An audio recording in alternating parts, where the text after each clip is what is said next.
गणेश जी को हमारे जीवन के समस्त विघ्नों को दूर करने की ये पदवी दी गई है, क्योंकि वे भगवान नरसिम्हा देव के भक्त हैं। गणेश भगवान नरसिम्हा के बहुत प्रिय भी हैं और नरसिंह भगवान ने गणेश जी को विशेष रूप से ये शक्ति दी है कि जो कोई भी उनकी पूजा करेगा उसके जीवन के सारे विघ्न वे दूर करेंगे। जैसे उनका शरीर विशाल है, उनकी बुद्धि भी विशाल है। गणेश जी ने ही महाभारत लिखी है। ऋषिला व्यासदेव बद्रिकाश्रम में सरस्वती नदी के तट पर महाभारत की रचना के विषय में विचार कर रहे थे, जिसमें अत्यंत सरल रूप में धर्म, अर्थ, काम, मोक्ष और भक्ति है।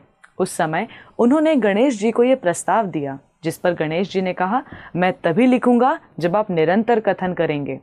एक बार यदि मैंने कलम नीचे रख दी तो फिर मैं नहीं उठाऊंगा। तो व्यासदेव जी ने कहा कि ठीक है, परंतु आप जो भी लिखेंगे सोच समझ कर लिखेंगे, बिना समझे नहीं।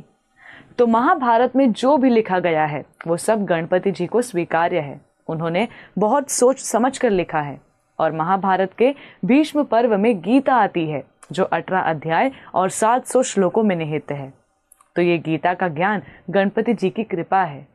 गीता में वर्णन है कि इस भौतिक संसार में अपने कार्यों की सिद्धि के लिए लोग देवताओं की पूजा करते हैं और ऐसा करने से उन्हें फल भी मिलता है।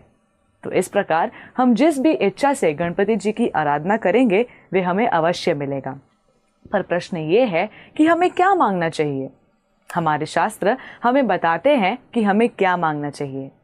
गणपति की आरती के अंत में भी आता है कि शरीर से, वाणी से, मन से, इंद्रियों से, बुद्धि से, अपनी आत्मा से जो कुछ भी मैं करता हूँ वह सब कुछ उस भगवान नारायण जो तीनों गुणों से परे है उनको समर्पित होने दो। और किस प्रकार से? हरे राम राम राम हरे हरे, हरे कृष्ण कृष्ण कृष्ण हरे हरे।